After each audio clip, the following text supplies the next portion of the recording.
On est le mercredi 29 avril, je viens de recevoir un retour de mon éditeur. Donc je rebascule sur mon roman qui est en cours. Donc pour rappel, je travaille en ce moment sur 2 romans en parallèle. Un premier qui a comme titre provisoire le Polaroid, donc ça c'est le roman qui doit sortir cette année, en fin d'année en 2026.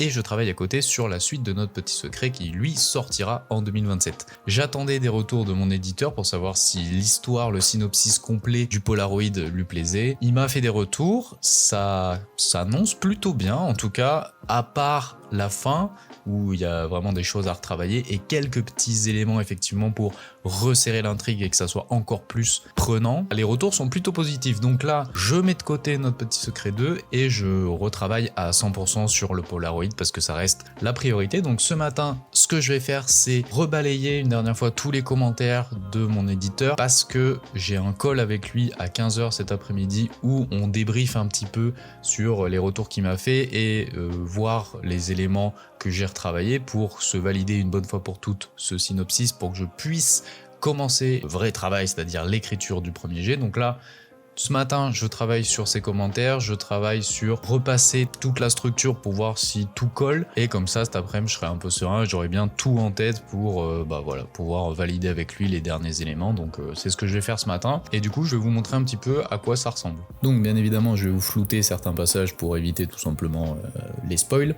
Mais en gros, ce que j'avais envoyé à mon éditeur, c'était un synopsis donc de exactement 32 pages qui résumait l'entièreté du roman, chapitre par chapitre. Et donc après, ce qu'a fait mon éditeur, c'est de me mettre plein de commentaires sur des éléments qu'il trouve qui sont à retravailler ou des petites fautes d'inattention ou des incohérences. Mon travail, c'est de repasser là-dessus, de retravailler ça, de bouger des chapitres, d'enlever des éléments, de retravailler des pans entiers de la narration, bref. Et donc c'est un travail super cool parce que là, c'est vraiment de peaufiner et d'améliorer encore plus l'histoire pour qu'elle soit encore plus prenante, encore plus cohérente, rajouter de l'émotion, rajouter du suspense. Donc c'est un petit peu ce que je fais ce matin.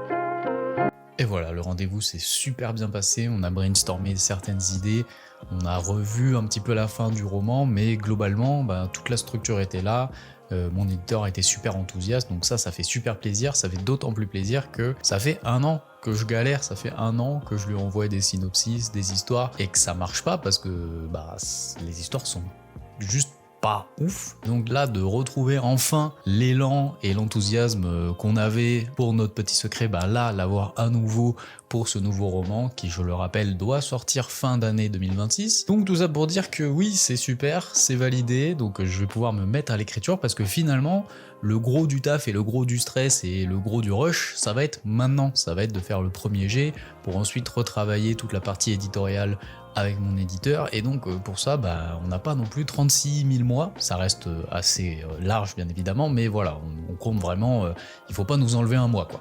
Donc ce que je vais faire, c'est que je vais me mettre dans les prochains jours à écrire ce nouveau roman qui, je le rappelle, a pour titre de travail le Polaroid, mais sûrement que ça va changer en cours de route, parce que voilà, globalement, moi je mets souvent 2 mois à écrire le premier jet, on va compter 2-3 mois pour la partie aller-retour, 1 mois pour la partie de correction purement grammaticale et orthographique, puis après il faut renvoyer ça à l'imprimeur, entre-temps il faudra travailler la couverture, la 4e de couverture, voilà, rester dans les temps pour une sortie fin 2026. Donc ces vlogs vont de twist en twist parce que moi je pensais être assez large et pouvoir vous parler beaucoup de Notre Petit Secret 2, mais là ce qui va se passer, c'est que je vais mettre en pause Notre Petit Secret 2, au moins pour les 2 mois de travail de premier jet sur ce nouveau roman, parce que je ne sais pas faire 2 choses à la fois et je ne sais pas être habité par 2 histoires. Donc là je suis à fond dans le Polaroid, il faut que j'y reste pour être vraiment à 100% dedans et délivrer la meilleure écriture que je pourrais, et si je commence à réfléchir à 2 histoires en parallèle, il se peut que des personnages se croisent et que ça n'ait plus aucun sens. Donc là, voilà, malheureusement, pendant au moins 2 mois, on va mettre en pause ensemble Notre Petit Secret 2, j'y reviendrai après, mais là, la priorité, ça va être ce nouveau roman, donc voilà, j'ai super hâte, en fait je suis super heureux parce que c'est la première fois depuis très longtemps que déjà je laisse passer du temps et qu'une histoire continue à m'habiter et je continue à me dire ok, il faut à tout prix que je l'écrive. Et là, le fait d'avoir réfléchi avec l'éditeur, il y a des nouveaux éléments encore mieux qui se sont greffés. Trop hâte de faire vraiment vivre ces personnages, parce que pour l'instant ils vivent que dans des résumés, dans des documents, dans des fichiers, dans des tableaux. Là, ils vont vraiment prendre corps. Et donc j'ai trop hâte. Voilà, on va dérouler du mot. Voilà, objectif. Bon, comme toujours, moi j'ai un objectif de 80 000 mots. Ça fait à peu près 300-350 pages. Je trouve que c'est un très bon format pour un roman. Mais là, sur cette nouvelle histoire, il y a quand même énormément d'éléments. Donc je sais pas à quel point, finalement, je vais dépasser cet objectif de mots. Mais voilà, objectif de 80 000 mots. Et je vous montrerai comment est-ce que je m'organise.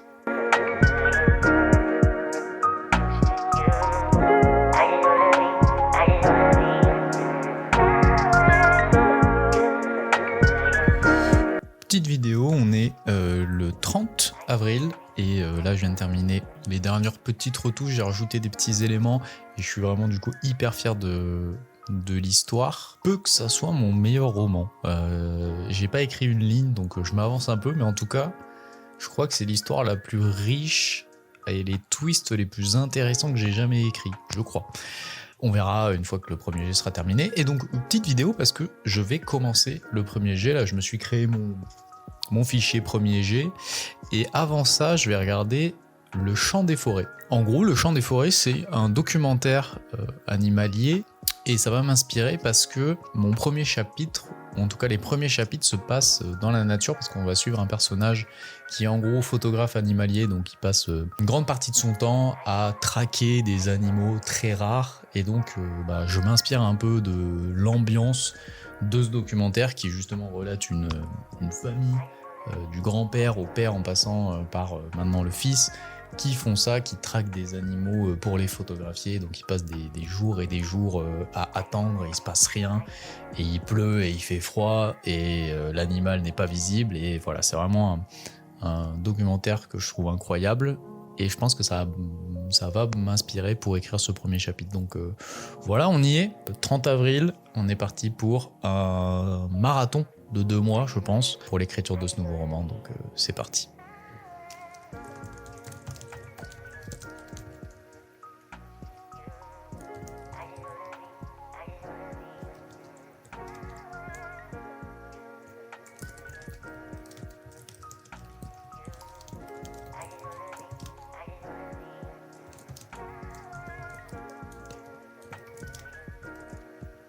On est le 1er mai, absolument tout est férié et hier j'ai commencé l'écriture de mon nouveau roman qui s'appelle pour l'instant Le Polaroid. Le titre va changer a priori. Cet après-midi je vais continuer à écrire, mais là il va être presque midi et j'ai mon cours de dessin. Voilà, ça sera un sujet sûrement à aborder, le fait d'avoir plusieurs passions et de comment trouver du temps pour avoir plusieurs passions et de comment ne pas être moyen dans plusieurs choses. Bref, voilà, parce qu'à côté de ça, je dessine une bande dessinée qui s'appelle Le Voyage de Beau. Et donc je prends des cours de dessin depuis maintenant plus d'1 an pour essayer de faire cette bande dessinée. Donc là, je vais avoir mon cours de dessin qui va commencer. Et après, cet après-midi, je rebascule sur l'écriture. Hier, j'ai écrit les 2 premiers chapitres, donc le prologue et le chapitre 1 de mon nouveau roman. C'est normal, mais je sens que j'ai pas encore tous les personnages, j'ai pas encore l'ambiance, j'ai pas encore le ton du roman, mais c'est normal. Ce qui m'arrive pour chacun de mes romans, c'est que c'est souvent à la moitié du roman que là je commence vraiment à maîtriser tous les personnages, à maîtriser le ton, à maîtriser le rythme. Donc voilà, pour l'instant c'est la phase de découverte moi-même de mes personnages et du roman. Je déroule tranquillement. Pour l'instant je trouve pas ça extraordinaire, mais voilà, c'est normal, je reviendrai dessus après. L'important, c'est d'avancer, de pas se laisser décourager. Pour l'instant, j'en suis pas encore là vu que je suis au chapitre 2. Et donc cet après-midi, j'espère écrire encore 2 chapitres. Voilà, mais mon cours de dessin va commencer, donc je vous reprends tout de suite après.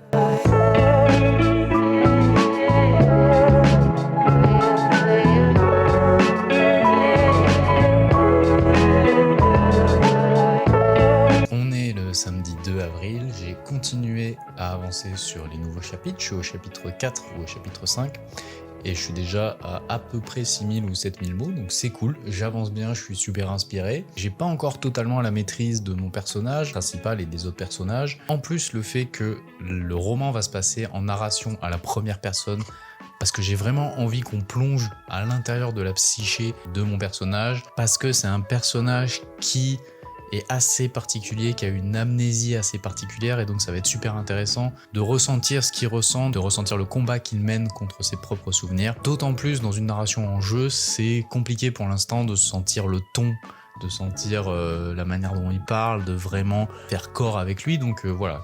C'est normal, je continue, j'avance super bien. Ce que je fais, c'est que je me fixe des petits objectifs de mots par jour, et avant d'écrire, je relis ce que j'ai écrit la veille, comme ça je corrige déjà, je fais déjà une première lecture, et surtout je me réimprègne et je me remets dans le roman avant d'écrire la suite. Donc voilà, disons que j'écris un chapitre par jour. Pour l'instant j'ai le rythme, bon on est au 3e, au 4e, ouais 3 ou 4 jours que j'écris, donc voilà, c'est un marathon pour l'instant, forcément j'ai plein d'énergie, mais l'important c'est de durer. C'est notamment pour ça que je me mets pas des gros objectifs par jour, j'ai pas envie de m'épuiser, et ma petite technique c'est de me créer une sorte d'auto-frustration. Je me force, alors que j'ai envie, j'ai envie d'écrire par jour plus d'un chapitre, mais je me force à me frustrer. Ça permet de pas me lasser, ça permet de garder la motivation, et ça permet de garder une sorte d'énergie, une sorte de tension qui marche plutôt pas mal chez moi. Donc voilà, je pense qu'on arrive à la fin de ce petit vlog. Je voulais juste terminer cet épisode en vous parlant un petit peu de l'incipit de ce nouveau roman. Je pense que c'est cool que je vous lise des petits passages qui peut-être ne se retrouveront pas à la fin du roman, mais aussi l'objectif c'est un peu de vous donner envie de lire ce nouveau roman et de vous montrer des choses concrètes, des choses vraiment concrètes que j'écris au jour le jour. Donc là, ce que vous voyez, c'est le début du premier chapitre, et si ça se trouve, quand le roman sortira, ça n'aura rien à voir avec ce texte. Mais voilà, en tout cas, je sais que c'est un sujet qui revient, vous me posez souvent des questions sur comment commencer un roman, le fameux incipit, comment accrocher le lecteur immédiatement. Et peut-être que je fais une erreur. Peut-être que je fais une erreur en commençant mon roman pour l'instant de cette manière. Il y a des endroits sur Terre où les souvenirs n'ont pas d'importance. Un arbre n'a pas besoin de se souvenir. Il pousse, il s'étend, il coexiste avec les autres. Rien de son enfance de jeune pousse n'est un poids pour lui.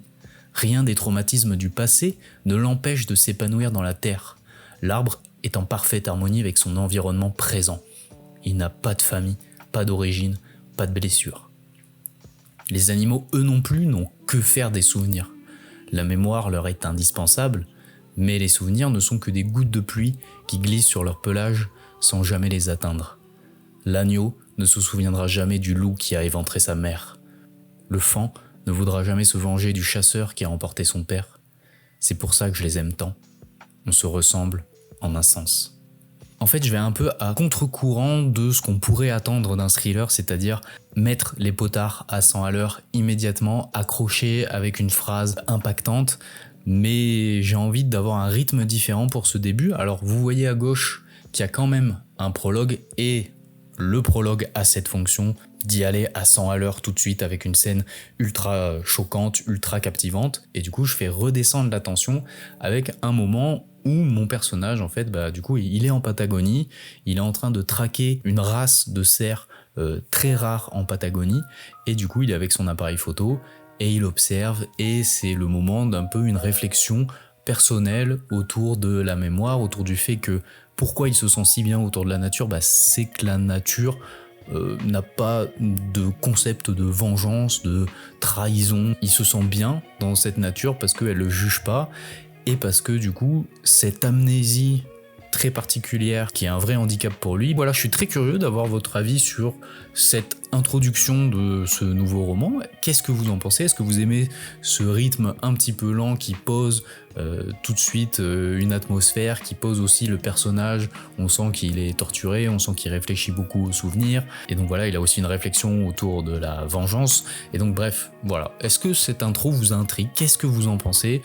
Je vais pas faire ça pour tous les chapitres, mais voilà, ça peut être aussi cool, je trouve, dans ces vlogs, d'avoir une sorte d'échange ensemble, que vous puissiez d'une certaine manière un peu participer à ce roman, parce qu'évidemment, si vous êtes 50 à me dire « mais c'est n'importe quoi ton intro, ça donne pas du tout envie », il se peut que ça me donne matière à réfléchir. Donc Voilà, je pense que à la fin de ces petits vlogs, ça va être super cool, mais je vous ferai des sortes de petites lectures comme ça, de petits passages de mon roman, en sachant que ces passages-là peuvent ne jamais figurer à la fin dans le roman terminé, mais voilà, et évidemment je vous spoilerai pas des moments très importants, mais voilà, je vous lirai comme ça des petits moments, et vous pourrez me donner un peu votre avis, et bah moi je vous dis à la semaine prochaine parce que j'ai l'impression que je suis en train de tenir mon défi pour l'instant. Le mec se chauffe alors que ça fait que 3 semaines, mais c'est toujours 3 semaines. Et donc je crois que c'est la première fois que je termine une vidéo sans que vous me voyez, donc bah écoutez, portez-vous bien et écrivez bien. Ciao.